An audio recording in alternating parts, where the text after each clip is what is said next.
But listen to this hadith. Narrated by Abu Hurairah radiallahu ta'ala anhu that the Prophet sallallahu alaihi wasallam, he went out of his home at an odd time of the day. At an odd time of the day or the night. So it was a time that the Prophet sallallahu alaihi wasallam typically would not come out of his home. So it can be assumed that it was between Dhuhr or Asr, or it was sometime in the night the Prophet ﷺ came out. When he walked out, he noticed two people sitting in the masjid. Abu Bakr and Umar. May Allah be pleased with them. Typically, this story would end up going in this direction. They then went and they worshipped Allah subhanahu wa ta'ala, or they proceeded to some sort of expedition or some sort of place in Medina, or to visit somebody, because that's how it always was, right? The Prophet ﷺ, Abu Bakr and Umar. How many ahadith start off that way? The Prophet ﷺ and Abu Bakr and Umar, may Allah be pleased with them both. This one is different. The Prophet ﷺ comes out of his home at an odd time of the night, and he notices Abu Bakr and Umar sitting there. And he says to them, ما أخرجكما من بيوتكما هذه الساعة. What is it that brought you out of your homes in this odd hour? They said, Al-ju' ya Rasulullah. Starvation, O Messenger of Allah. We're hungry. We came out of hunger. Abu Bakr and Umar, these are the three most important people in the ummah. Think about that. And they're sitting in the masjid, and they said the only thing that brought us out at this hour was al-ju'. We're starving, we're hungry. And guess what the Prophet ﷺ says? وَأَنَا وَالَّذِي نَفْسِي بِيَدِهِ. He said, and I too, by the one in whose hand is my soul, لَأَخْرَجَنِي الَّذِي أَخْرَجَكُمْ. I only was brought out of my home because of that which brought you out of your home.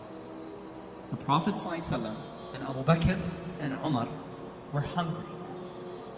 And they were coming out of their home at an odd time of the night because they were hungry. If you just stop and pause at that for a moment. The Prophet ﷺ, who had the most adoring set of followers of any man in history, who had the greatest generation present with him in the Sahaba of the Prophet ﷺ, خَيْرُ أُمَّتِي قَرْنِي, the greatest ummah, the greatest generation of people, the greatest man with the two greatest men of the ummah that were not Prophet, in the masjid, in a prominent place, because they didn't have anything to eat and they could not sleep because of their intense hunger. The man who alayhi salatu wasalam used to have people at his door all throughout the day and night, knocking and calling out to him, always making demands of him, about whom Allah revealed Surah Al-Hujurat. People calling upon the Prophet ﷺ, the Surah of the Hujurat, because they were calling upon the Prophet ﷺ throughout the day, throughout the night, and really harassing him. He was being harassed, alayhi salatu wasalam, to listen to this person, and listen to that person, do this and do that, and not being given his privacy, not being given his personal space, alayhi salatu wasalam. And they were hungry. No one noticed that the Prophet ﷺ, Abu Bakr and Umar were hungry. And this is a reality, by the way, that we have to understand, that usually caretakers are never cared for. It's a part of our human psyche. No one thought to ask the Prophet ﷺ if he was hungry. No one thought to ask Abu Bakr or Umar if they were okay. The Prophet ﷺ, who used to go out and would, if he noticed hunger in your face, think of the narrator of the hadith, Abu Hurairah, who once the Prophet ﷺ just knew he was hungry by looking at him and took his hand and found him something to eat for the night. He knew it from your face. The Prophet ﷺ, who spent day and night in the service of the people, feeding the people, no one bothered to ask, Ya Rasulullah, are you hungry? كَانَ خُلُقُهُ الْقُرْآنِ. His khuluq, his character was the Qur'an. تَحْسَبُهُمْ أَغْنِيَاءَ. You would think that these people are sufficed because of their ta'affuf, because of his modesty, sallallahu alayhi wa sallam. It never showed. He was smiling. He looked fine. The Prophet ﷺ never showed discontent with his companions. He never showed them that he was hungry. He never showed them that he was in need. In fact, the only time he did it, sallallahu alaihi wasallam, was when Umar radiallahu anhu, one of the three hungry men at that time, walked up to the Prophet ﷺ in the battle of Ahzab in the Khandaq and pulled up his shirt and showed the Prophet ﷺ that he had a stone tied to his stomach because of how hungry he was. And the Prophet ﷺ pulled up his shirt and he had 2 stones tied to his. That's the only time he ever disclosed his situation, alayhi salatu wassalam. كان خلقه القرآن. He was a walking Quran. You know what? This is the implementation of لا نريد منكم جزاء ولا شكورا إنما نطعمكم لوجه الله. We feed you for the sake of Allah. We don't want anything from you. No thanks, no gratitude, no compensation. Abu Bakr radiallahu anhu and Umar, who were competing in serving the people in the obscure parts of Medina, were hungry. It's not an excuse for the ummah. That doesn't mean the community got a free pass. Like, oh, okay, well, it's their fault. No, it's not their fault. People need to pay more attention. The volunteers, the caretakers, those who lead in whatever capacity, they also need to be cared for, because if they're cared for, they can care for better. But out of their akhlaq, it didn't show. So these three men, subhanAllah, the Prophet ﷺ, Abu Bakr and Umar, all gathered together hungry. And so he is living his own example, alayhi salatu wasalam, and that's the peak of service and not having any expectation of the people. Far from living like a king, the Prophet ﷺ was living poorer than everyone else that he was serving. And he never complained to the people. Story continues. The Prophet ﷺ said to them, get up and let's go find some food. The Prophet ﷺ, the greatest creation, the greatest human being ever alive, and Abu Bakr and Umar, the greatest two men of this ummah, walking around hoping that someone will find them and give them food. They come to the house of one Ansari man, and the Ansar were a generous group of people, and the woman of the house was there, and you imagine opening your door at this strange time of the night, and who's at your door? The Prophet ﷺ, Abu Bakr and Umar. Something must really be wrong. This is probably a death announcement. I mean, how does this happen where these three people show up at my house in the middle of the night? So she said, marhaban wa ahlan. Like she was shocked. She welcomed them. Marhaban wa ahlan. Greetings to these amazing people. And the Prophet ﷺ greeted her back, and they asked her where her husband was. She said that he went out to fetch some water. He's a simple man. He's going out to fetch some fresh water for them to be able to drink for that night. But she invited them in to wait for the husband. The husband comes back home with this water, and he sees these three men sitting in his living room. And he said, Alhamdulillah, all praises be to Allah who honored me with the most amazing guests. What privilege do I have these types of guests in my home? And so as he started to see them sitting there, he recognized their need. He gave them water, and then he went out and he started to collect dates. A tamam, all sorts of dates. Ripe dates, dry dates. He starts bringing the dates, and he starts hurrying up back to the Prophet ﷺ and to Abu Bakr and Umar, serving them dates with their water. And then, not only that, after he got them those dates, he takes his slaughtering knife and he goes and he grabs a sheep, and he wants to slaughter and cook for them. And the Prophet ﷺ said, make sure it's not halub, make sure it's not a milk-bearing sheep. And he knew his sheep, that he had his flock. So he slaughtered, he cooked, and then he served them that cooked meat. Prophet ﷺ, Abu Bakr and Umar sitting in your living room, eating water, dates, and some meat, probably for the first time in months. And at that moment, as they're eating to their fill, the Prophet ﷺ, who does he look at? He looks at Abu Bakr and Umar.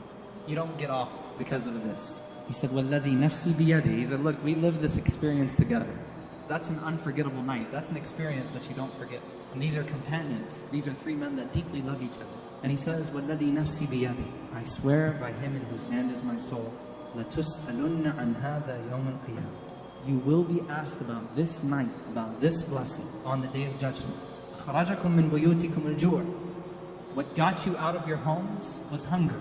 And Allah subhanahu wa ta'ala, ثُمَّ لَمْ تَرْجِعُوا حَتَّى أَصَابَكُمْ هَذَا النَّعِيمِ. But you are not returning to your homes without having been touched by the blessings of Allah subhanahu wa ta'ala. You better be grateful for these blessings. SubhanAllah, it's unfathomable to think of the Prophet ﷺ as the hungry prophet. You think of the brave prophet, you think of the courageous prophet, you think of the eloquent prophet, you think of this, but the hungry prophet alayhi salatu wasalam, the orphan prophet alayhi salatu wasalam, the grieving widower alayhi salatu wasalam, the grieving parent alayhi salatu wasalam.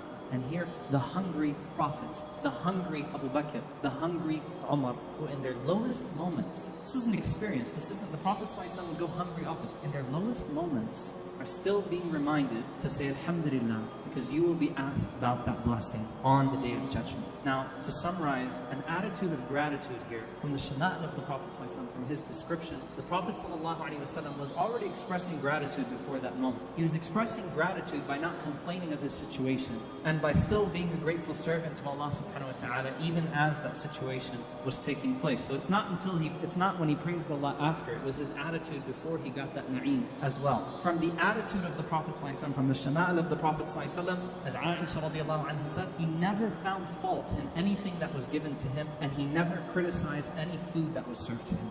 Any king, prime minister, leader, how would they act with their food? What about us? What about the Prophet ﷺ? He never once criticized the food that was given to him. Not once. He never criticized a gift that was given to him. Anything that was given to him, the Prophet ﷺ showed gratitude. If he didn't like the food, he simply didn't eat it. But he wouldn't look down upon it or talk down the gift or whatever was served to him, because that would be in gratitude, not just to the person who gave that gift or served that food, but to the one who provided that in the first place. He wasn't inclined.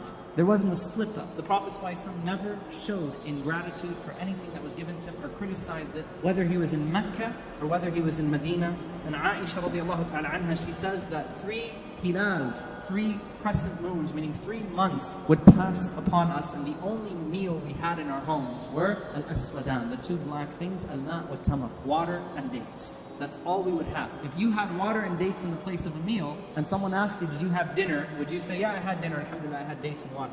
You wouldn't even say that. You wouldn't even call that a meal. That was the food of the Prophet ﷺ many times. Those were his meals. How do we get down to this? There's a practice. Allah challenges you and I.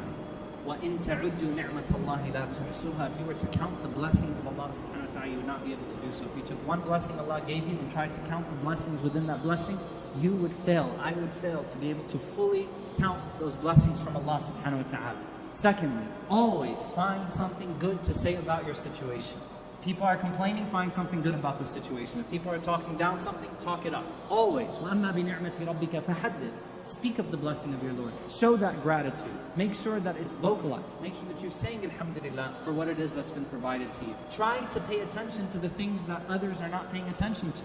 You know, you read all these websites on how to show gratitude. The first thing they say is a gratitude journal. Write it down. Allah already said it. وَإِن تَعُدُّوا نِعْمَةَ اللَّهِ لَا تُحْصُوهَا. Count your blessings. Sufyan al-Thawri rahimahullah would make it a point to actually sit there and count the blessings of Allah subhanahu wa ta'ala. What can I be grateful for that I wasn't paying attention to today? Something that came very simple to me.